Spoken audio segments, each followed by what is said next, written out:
I snuck a forbidden book. We're not allowed to read this. Without humor, we'd have nothing, I don't think. Now the star-belly sneeches had bellies with stars. The plain-belly sneeches had none upon bars. Those stars weren't so big. They were really so small.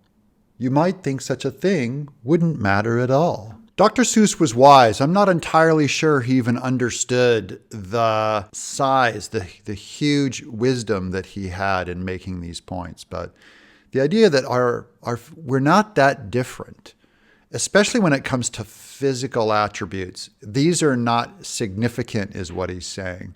Small physical differences between your genetics of skin melanin or body structure or the things that all of us share. We're all really alike when it comes to physical traits. And that's what's so stupid about racism, is it claims that there is some kind of a moral difference or ethical difference or supernatural difference when you have just different physical characteristics. But because they had stars, all the star-belly sneeches would brag, "We're the best kind of sneech on the beaches." Beaches. With their snoots in the air, they would sniff and they'd snort. "We'll have nothing to do with the plain-belly sort."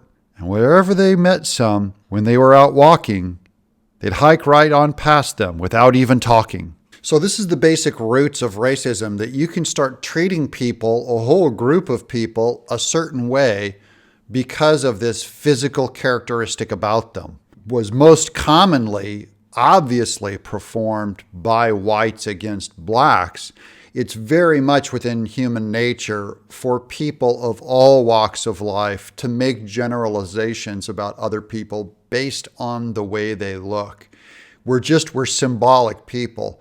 But as you guys know, anyone who's ever met someone who disappointed them or screwed them over or deceived them, anyone can be evil inside and have any kind of external attribute. Here's some of the Black Lives Matter critical race theorists. There's Yusra K. Ali, Toronto, Canada, leader of Black Lives Matter. "Whiteness is not humanness," whatever that X is for. "In fact, white skin is subhuman. All phenotypes exist within the black family, and white people are a genetic defect of blackness. White people have a higher concentration of enzyme inhibitors that suppress melanin production. They are genetically deficient because melanin is present at the inception of life." Yes, it's this kind of reverse racism that is exactly why any person should laugh Black Lives Matter and CRT out of the room. I take a principled stand against racism. You have no place in my life. And then here come the race hustlers. Then quickly Sylvester McMonkey McBean put together a very popular machine, and he said, "You want stars like a star-belly sneech? My friends, you can have them for $3 each." All the rest of the day, on those wild screaming beaches, the fix-it-up chappie kept fixing up sneeches. Off again, on again, in again, out again, though the machines they raced round about again, changing their stars every minute or two.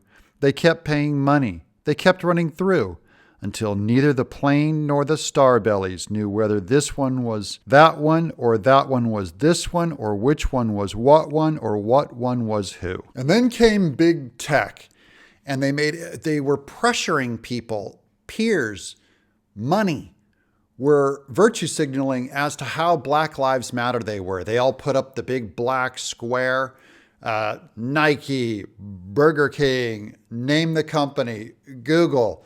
They all had to virtue signal of how racially sensitive they were. But one thing that we learned, there's big money in race baiting. And then at the end, he's walking away with his giant pile of dough, leaving the people on both sides, both the sneeches with stars and without them. See how sad they are and just drained of money? Then when every last cent of their money was spent, The fix-it-up chappie packed up and he went. And he laughed as he drove in his car up the beach. They never will learn. No, you can't teach a sneetch. And we can't end on that, because that's not the end of the story. See, Dr. Seuss was actually wise. He doesn't end it on that point of skepticism. No one will ever learn. Just give up, you suckers. He has a happy ending.